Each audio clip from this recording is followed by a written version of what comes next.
Hello, welcome student. Today our topic is hydrogen. ठीक है, hydrogen chapter number 9 है 11th class से, और बहुत ही इम्पोर्टेंट टॉपिक है ये भी। लास्ट वीडियो तक हमने चैप्टर 4 क्लियर कर लिया था और उससे रिलेटेड कुछ क्वेश्चन भी अपन ने सॉल्व किए थे। ठीक है, चैप्टर 4 से बहुत से क्वेश्चन आते हैं, ठीक है, नीट में और जेई में, और उसमें मैंने आपको लास्ट वीडियो में कुछ ट्रिक भी बताई थी मैग्नेटिक प्रॉपर्टी जो बॉन्ड ऑर्डर से रिलेटेड। आज हम चैप्टर स्टार्ट करेंगे हाइड्रोजन, चैप्टर नंबर 9 है। ठीक है, और काफ़ी इम्पोर्टेंट चैप्टर है ये भी। ठीक है, हाइड्रोजन जो प्रकृति में पाए जाने वाले तत्व हैं उसमें क्या है, सबसे सरलतम तत्व है। क्योंकि इसमें इसका एटॉमिक नंबर क्या होता है, 1 होता है। मतलब इसमें प्रोटॉन क्या है, 1 है, और कोई न्यूट्रॉन इसमें प्रेजेंट नहीं है। और हाइड्रोजन प्रकृति में पाए जाने वाले तत्वों में बहुत ही ज़्यादा क्या है, महत्वपूर्ण तत्व है। ठीक है ना, इम्पोर्टेंट एलिमेंट है। क्योंकि ये कई कंपाउंड का एक क्या है, पार्ट है। कई कंपाउंड इस हाइड्रोजन से मिलकर बनते हैं। ठीक है, जैसे H2 जो कि एसेंशियल है लाइफ के लिए, वाटर, ठीक है, उसमें भी क्या है, हाइड्रोजन प्रेजेंट है। और जितने भी हाइड्रोकार्बन की बात करें तो हाइड्रोकार्बन कौन से कंपाउंड होते हैं जिसमें कार्बन और हाइड्रोजन से मिलकर बने जो यौगिक होते हैं वो क्या होते हैं, हाइड्रोकार्बन होते हैं। ठीक है, अब जो तात्विक हाइड्रोजन है, मतलब जो स्ट्रक्चर जो हाइड्रोजन है वो मेनली क्या H2 की फॉर्म में क्या होती है, स्टेबल होती है। और H2 क्या है, गैसेज फॉर्म है। ठीक है, तो ये इसकी कुछ इम्पोर्टेंट पोस्टुलेट थे, इम्पोर्टेंट बातें थी इसकी हाइड्रोजन के लिए। अब फर्स्ट ऑफ ऑल आता है आवर्त सारणी में हाइड्रोजन को रखा कहाँ गया है। ठीक है, आवर्त सारणी में हाइड्रोजन का स्थान,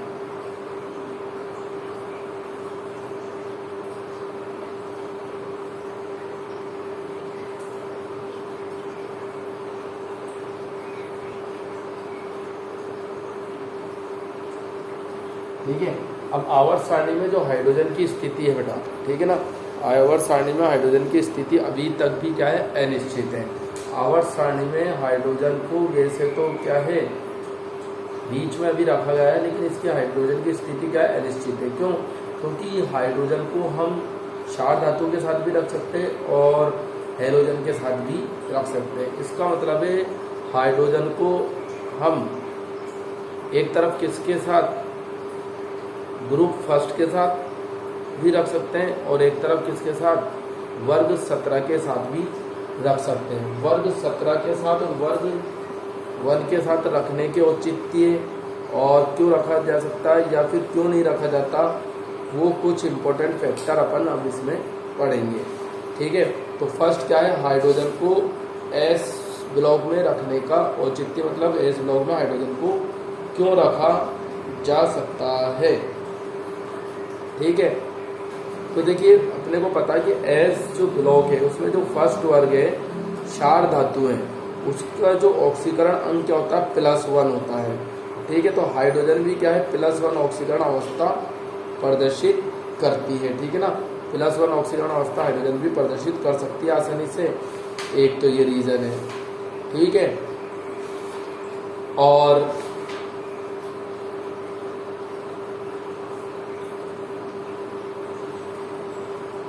पहला तो ये रीजन हो गया। तो अपन एक बार पॉइंट के साथ इसे पढ़ते हैं। फर्स्ट रीजन क्या है, इलेक्ट्रॉनिक विन्यास। इलेक्ट्रॉनिक विन्यास मतलब इलेक्ट्रॉनिक कॉन्फ़िगरेशन। तो जो फर्स्ट वर्ग होता है क्षार धातु होगा, क्षार धातु का जो इलेक्ट्रॉनिक विन्यास होता है वो कैसा होता है, NS1, और हाइड्रोजन का भी कैसा होता है, 1s1।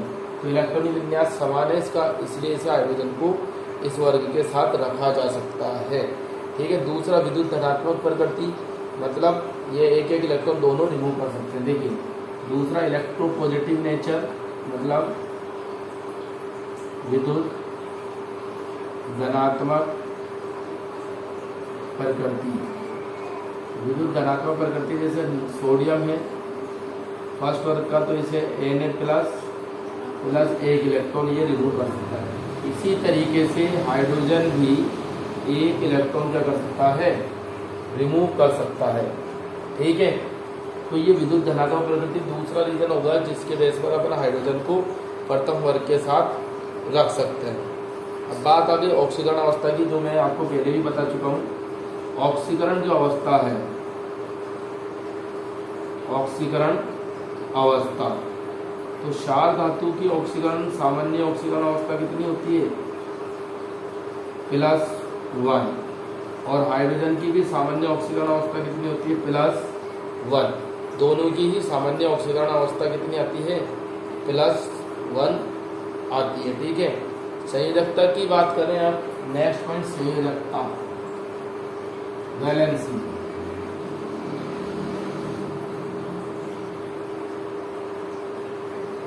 ठीक है, तो संयोजकता, क्षार धातु की संयोजकता जो होती है 1 होती है,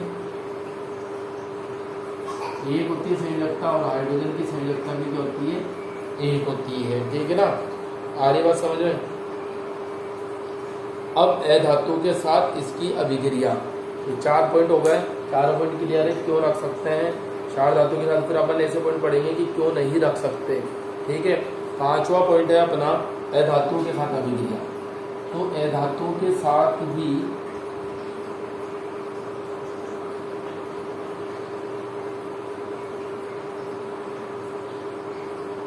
ठीक है, हाइड्रोजन जो है वो धातु के साथ वैसे ही अभिक्रिया करती है जैसे कुछ क्षार धातुएं अभिक्रिया करते हैं। ठीक है, जैसे फॉर एग्जाम्पल H2 + Cl2 क्या बनता है, HCl। ठीक है, सेम ऐसी ही रिएक्शन होती है क्षार धातु के साथ, Na + Cl2 2NaCl, sodium chloride. ठीक है, तो ये इसके क्या चलता है, ऐसे रीजन है जिसमें हम क्षार धातु के साथ इन्हें रख सकते हैं, और इनकी अपचायक क्षमता भी क्या होती है, समान होती है। अब हाइड्रोजन की क्षार धातु के साथ भिन्नता, ये तो क्षार धातु के साथ क्या थी, समानता। अब क्या पढ़ेंगे, हाइड्रोजन की क्षार धातु के साथ भिन्नता। ठीक है, तो क्या क्या भिन्नता है उसमें पहला पॉइंट लिखिए। देखिए, सबसे पहली चीज तो अपन देखते हैं हाइड्रोजन क्या है, नॉन मेटल है, अधातु है, और जबकि क्षार धातु क्या है, धातु है। लिख लो, हाइड्रोजन एक अधातु है जबकि क्षार धातु है प्रारूपिक धातु है। मतलब hydrogen is non metal but alkali metal, all alkali metals are a proper metal और एक्टिव मेटल। ठीक है, फिर दूसरा वन लिखिए, हाइड्रोजन एक द्विपरमाणु अणु है जबकि क्षार धातुएं एक परमाणुविक अणु है। हाइड्रोजन द्विपरमाणु अणु है, मतलब हाइड्रोजन H2 की फॉर्म में पाया जाता है, जबकि क्षार धातुएं क्या है, एक परमाणुविक अणु है, एक परमाणुविक है, अणु नहीं कहेंगे, परमाणु है। तो ठीक है, एक परमाणु है, जैसे लिथियम, सोडियम, पोटेशियम। ठीक है, नेक्स्ट तीसरा पॉइंट है, हाइड्रोजन के जो यौगिक होते हैं वो सामान्यतः कैसे होते हैं, सहसंयोजक होते हैं। आपको बताइए, हाइड्रोजन के यौगिक क्या होते हैं, सहसंयोजक होते हैं, क्योंकि हाइड्रोजन किसी भी धातु के साथ संयोग करके क्या करता है, सहसंयोजक बंध बनाता है। जैसे HCl कोवैलेंट बॉन्ड हो गया, H2O,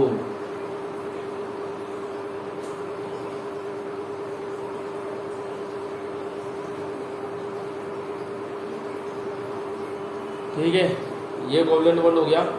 इस तरीके से हाइड्रोजन के जितने भी यौगिक होते हैं वो कैसे होते हैं, कोवैलेंट होते हैं नेचर में, सहसंयोजक होते हैं यौगिक। ठीक है, और जो सोडियम, पोटेशियम मतलब जो क्षार धातुएं हैं, एल्किली जो मेटल है, उनके जो कंपाउंड होते हैं वो आयोनिक होते हैं, क्योंकि धातु का नेचर क्या होता है, जो इलेक्ट्रॉन को दान कर सकते हैं। ठीक है, ये अपन क्या पढ़ रहे हैं, विविधता पढ़ रहे हैं। ठीक है, नेक्स्ट जो पॉइंट है, हाइड्रोजन जो धनायन है H+ को फ्री स्टेट में नहीं पाया जाता, H+ का स्वतंत्र अस्तित्व नहीं होता। मतलब H+ जहाँ भी फॉर्म होगा वो किसी कंपाउंड की फॉर्म में रहेगा। जैसे H+ अपन देखते हैं जो एसिड होते हैं H+ आयन देते हैं H2 वाटर में, वो H+ क्या होता है, अनस्टेबल होता है। वो जैसे ही H+ फॉर्म होता है वो H2 के साथ ऐड हो जाता है और H3O+ बना लेता है। लेकिन जो सोडियम आयन है या पोटेशियम आयन है Na+, K+, वो इजीली क्या कर सकते हैं, एग्जिस्ट कर सकते हैं, वो स्टेबल है। ठीक है। अब अगर बात करें आयनन एंथैल्पी की, तो हाइड्रोजन की जो आयनन एंथैल्पी है वो क्षार धातु की आयनन एंथैल्पी से बहुत अधिक होती है। ठीक है। हाइड्रोजन की आयनन एंथैल्पी क्षार धातु की आयनन एंथैल्पी से क्या होती है, बहुत अधिक होती है। और इसलिए ही जो क्षार धातु की तुलना में अगर अपन हाइड्रोजन की क्रियाशीलता की बात करें तो हाइड्रोजन की क्रियाशीलता क्षार धातुओं से क्या होती है, काफ़ी कम होती है। तो ये कुछ रीज़न अपन ने देखे किसके, भिन्नता के। तो पहले तो अपन ने देखे थे क्षार धातु के साथ समानता, फिर ये अपन ने रीज़न देखे क्षार धातु के साथ भिन्नता। तो इसके चलते हम समझ सकते हैं कि हाइड्रोजन को क्षार धातु के साथ नहीं रखा जा सकता क्योंकि उससे कुछ भिन्नता भी है।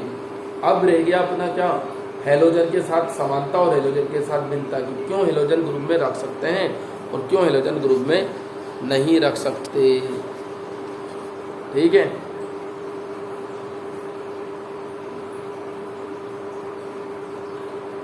अब देखो हेलोजन के साथ समानता,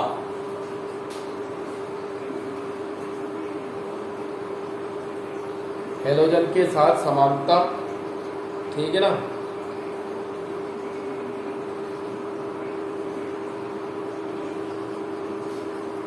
फर्स्ट लिखो इलेक्ट्रॉनिक विन्यास, इलेक्ट्रॉनिक कॉन्फ़िगरेशन।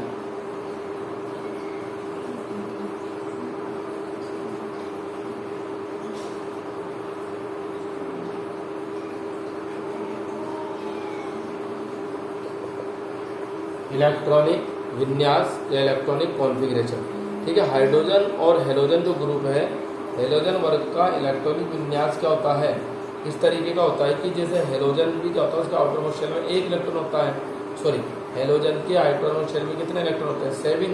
तो वो 1 इलेक्ट्रॉन क्या करके ग्रहण करके अपना इलेक्ट्रॉनिक विन्यास कैसा कर सकता है, इनर्ट गैस नियॉन जैसा बना सकता है।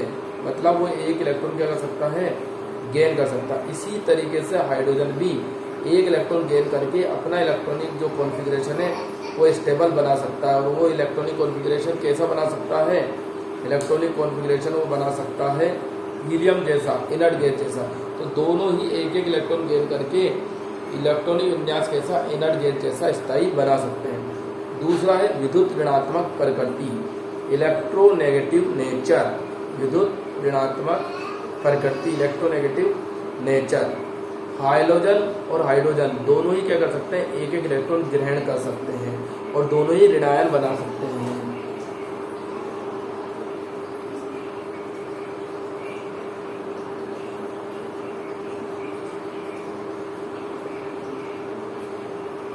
हाइड्रोजन 1 इलेक्ट्रॉन ग्रहण कर सकता है ये भी, और क्लोरीन या कोई भी हेलोजन है वो भी 1 इलेक्ट्रॉन ग्रहण करके ऋणायन बना सकता है। नेक्स्ट अपन बात करें ऑक्सीकरण अंक, तो दोनों ही क्या कर सकते हैं, -1 ऑक्सीकरण अवस्था प्रदर्शित कर सकते हैं। हेलोजन का तो होता ही है -1 सभी के लिए, और हाइड्रोजन भी क्या करता है, कुछ हाइड्राइड, मतलब कौन से hydride, alkali metal, alkali earth metal, मतलब एस ब्लॉक का प्रथम वर्ग और द्वितीय वर्ग के सदस्यों के साथ -1 ऑक्सीकरण अवस्था प्रदर्शित करता है। जैसे lithium hydride, sodium hydride, potassium hydride, इन सब में ऑक्सीकरण अवस्था कितनी होती है, हाइड्रोजन की -1 ऑक्सीकरण अवस्था इसमें प्रदर्शित होती है। ठीक है।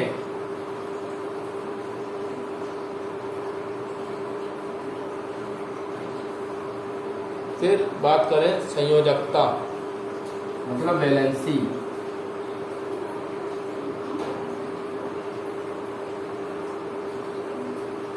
ये कौन सी प्रॉपर्टीज पढ़ रहे हैं अपन, similarities with halogen, similarity of hydrogen with halogen.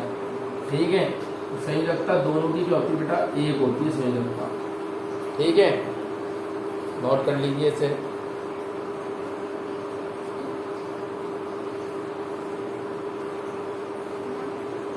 अब नेक्स्ट में लिखिए धातुओं तथा अधातुओं के साथ अभिक्रिया।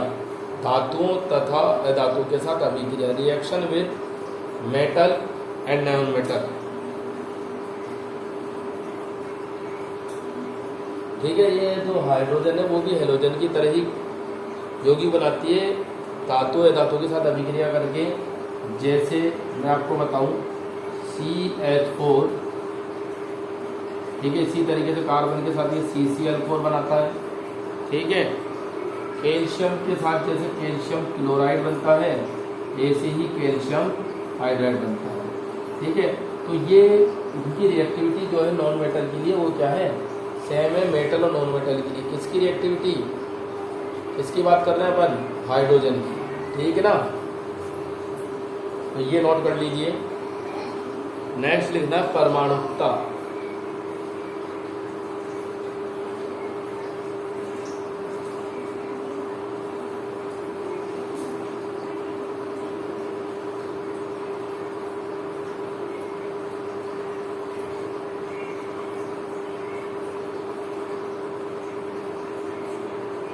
जैसे एक बार और देख लीजिए, इलेक्ट्रॉनिक विन्यास दोनों का क्या है, सेम है, दोनों ही एक इलेक्ट्रॉन लेकर कर सकते हैं, जैसा इलेक्ट्रॉनिक विन्यास गेन कर सकते हैं इनर्ट गैस जैसा। अब विद्युत ऋणात्मकता दोनों ही विद्युत ऋणी होते हैं, ये Cl है, जैसे H हाइड्रोजन एक इलेक्ट्रॉन ग्रहण करके क्या बना सकता है, H माइनस। इसी तरीके से ये बना सकता है X मतलब Cl माइनस। ठीक है ना, ये Cl है बेटा।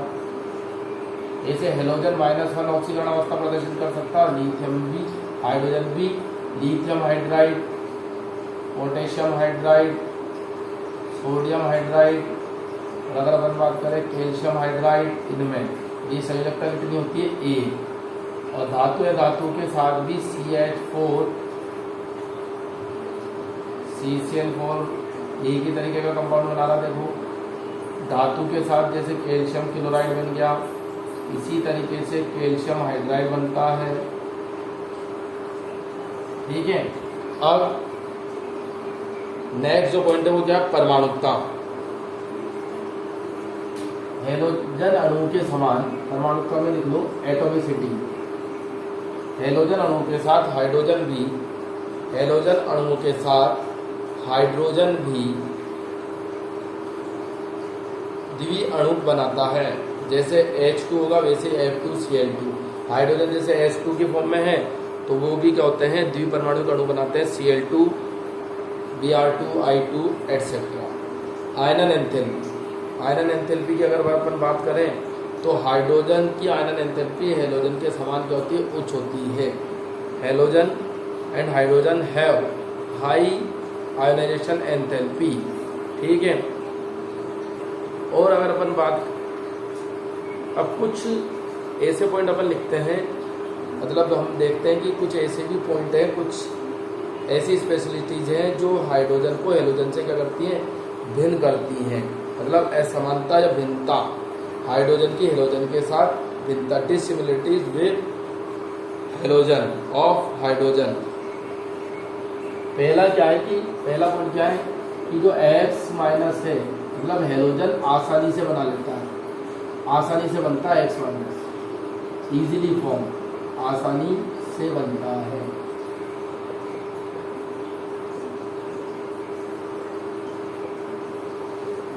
किसके कंपेयर, H माइनस के कंपेयर ये H माइनस क्या होता है, इजीली फॉर्म होता है। ठीक है, दूसरा है देखो हाइड्रोजन की जो ऑक्सीकरण अवस्था है, हाइड्रोजन की जो ऑक्सीकरण अवस्था है वो -1 क्या है, सामान्य ऑक्सीकरण अवस्था नहीं है। और ये ठीक है, मतलब +1 ज्यादा शो करता है। फिर भी अगर अपन मान लें कि हाइड्रोजन +1 और -1 ऑक्सीकरण अवस्था प्रदर्शित करता है, तो जो लेकिन जो हेलोजन है बेटा, ठीक है, वो हेलोजन क्या करते हैं, -1 के अलावा भी बहुत सी ऑक्सीकरण अवस्था प्रदर्शित करते हैं, जिसमें ये कह सकते हैं -1 से +7 तक वो ऑक्सीकरण अवस्था प्रदर्शित करते हैं। तो हाइड्रोजन तो सिर्फ 2 प्रकार की ऑक्सीकरण अवस्था प्रदर्शित कर रहा है, ओनली 2 टाइप ऑक्सीडेशन स्टेट है किसकी, हाइड्रोजन की, -1 एंड +1। और अगर अपन बात करें किसकी, हेलोजन की, तो हेलोजन -1 से लेकर +1 +2 +3 +1 +3 +5 +7 ये ऑक्सीजन अवस्थाएं प्रदर्शित करता है। जैसे HClO को देखो,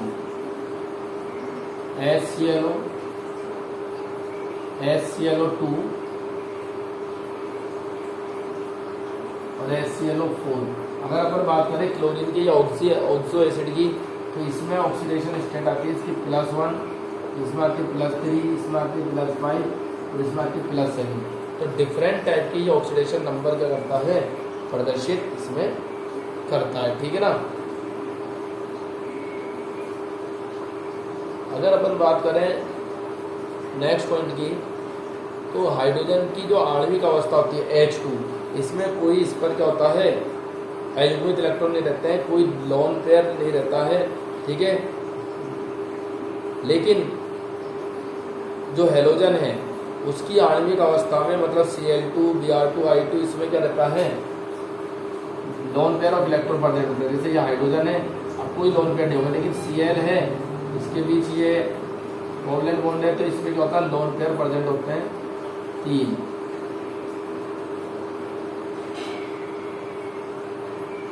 ठीक है।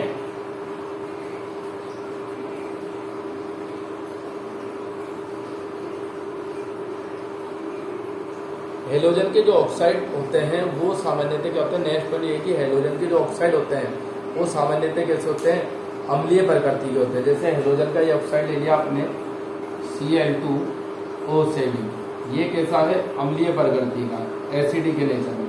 और लेकिन जो H2 हाइड्रोजन का जो ऑक्साइड है H2 वो कैसा है, उदासीन है। ठीक है, नोट कर लीजिए ये पॉइंट भी। और एक लास्ट डिससिमिलरिटीज है कि जो हाइड्रोजन होता है उसके बाह्यतम कोश में कितने इलेक्ट्रॉन होते हैं। हाइड्रोजन के अगर आउटर मोस्ट शेल में देखें अपन, आउटर मोस्ट शेल में एक ही इलेक्ट्रॉन होता है। और जो हेलोजन है, हेलोजन के जो आउटर मोस्ट शेल में इलेक्ट्रॉन होते हैं वो कितने होते हैं, 7। ठीक है। तो ये कुछ डिससिमिलरिटीज थी हाइड्रोजन की किसके साथ, हेलोजन के साथ। इससे पहले अपन ने देखा था हाइड्रोजन की सिमिलरिटीज किसके साथ, हेलोजन के साथ। ठीक है। तो वो अपन पहले प्रूव कर चुके थे कि भाई हाइड्रोजन को एल्किली मेटल में नहीं रखा जा सकता, क्योंकि सिमिलरिटीज के साथ उसमें कुछ डिससिमिलरिटीज भी है, ऐसा मानता है भी। इसी तरीके से हेलोजन के साथ भी इसे नहीं रख सकते, क्योंकि कुछ समानता है यहाँ और कुछ क्या है, असमानता हाइड्रोजन इस हेलोजन के साथ प्रदर्शित कर रहा है। तो इसके चलते अपन हाइड्रोजन को इसके साथ नहीं रख सकते। ठीक है ना। तो आवर्त सारणी में स्थान जो है वो इसका स्थान क्या है, निश्चित नहीं है। इसके चलते ना तो इसे क्या किया गया है, हाइड्रोजन को क्षार धातु के साथ रखा गया है, ना भी हेलोजन के साथ रखा गया है। हाइड्रोजन को एक विशिष्ट स्थान दिया गया है और उसे अभी आवर्त सारणी में कहाँ, ऊपर की ओर बीच में रखा जाता है। ठीक है। अब इसके बाद जो आगे जैसे जैसे चैप्टर आगे बढ़ेगा अपन पढ़ेंगे हाइड्रोजन के समस्थानिक। नेक्स्ट टॉपिक अपना ये होगा, फिर हाइड्रोजन की बनाने की विधियाँ सभी कुछ है। हाइड्रोजन के समस्थानिक आपको वैसे पता होगा, मैं आपको बता देता हूँ फिर भी कि समस्थानिक किसे कहते हैं। 2 या 2 से अधिक ऐसे तत्व जिनके परमाणु क्रमांक क्या हो, समान हो, लेकिन आणविक द्रव्यमान या परमाणु भार क्या हो, भिन्न भिन्न हो, वो एक दूसरे के क्या कहलाते हैं, समस्थानिक कहलाते हैं, आइसोटोप कहलाते हैं। ठीक है। 2 और more than 2 elements which have same atomic number but differ in atomic mass, it is known as isotope of each other. जैसे हाइड्रोजन के समस्थानिक होते हैं 3, प्रोटियम, ड्यूटेरियम और ट्राइटियम। ठीक है। तीनों का जो एटॉमिक नंबर है वो 1 रहता है और जो एटॉमिक मास है, ठीक है, वो क्या होता है 1 2 3, ट्राइटियम में 3, ड्यूटेरियम में 2 और प्रोटियम में 1। तो वो उसकी प्रॉपर्टी जब अपन देखेंगे आगे और हाइड्रोजन बनाने की विधि भी देखेंगे। ठीक है।